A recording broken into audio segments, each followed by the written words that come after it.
சென்னை புது வண்ணாரப்பேட்டையில் தொடரும் கனமழையின் எதிரொலியாக மழை நீரோடு கழிவுநீரும் கலந்துள்ளதால் வாகன ஓட்டிகள் கடும் அவதிக்குள்ளாகி வருகின்றனர். இதுகுறித்த கூடுதல் தகவல்களை எமது செய்தியாளர் கர்ணன் வழங்க கேட்கலாம். கர்ணன், தற்போது நீங்கள் இருக்கக்கூடிய பகுதியில் மழை நிலவரம் இவ்வாறு இருக்கிறது. குறிப்பாக மழையுடன் சேர்ந்து கழிவுநீரும் வருவதாக தகவல் கிடைத்திருக்கிறது. அந்த காட்சிகளையும் பார்க்க முடிகிறது.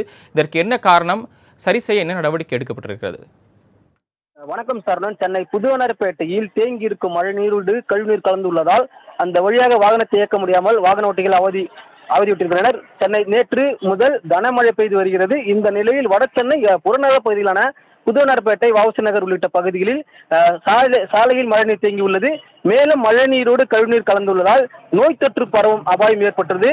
மேலும் அந்த பகுதியில் மழைநீர் சூழ்ந்துள்ளதால் வாகனத்தை ஓட்ட முடியாமல் வாகன ஓட்டிகள் அவதியடைந்தனர். மேலும் பள்ளத்தில் விழுந்து விடுமோ என்ற அச்சத்திலே இயக்கி வருகின்றனர். மேலும் ராட்சத இயந்திரங்கள் மோட்டர்களை வைத்து மழைநீரை அப்புறப்படுத்தும் என பொதுமக்கள் நகராட்சிக்கு கோரிக்கை வைக்கின்றனர்.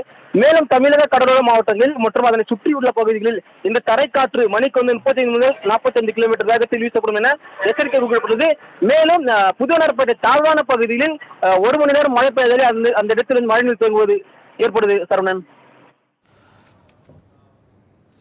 தாங்கள் வழங்கிய தகவல்களுக்கு நன்றி கர்ணன்.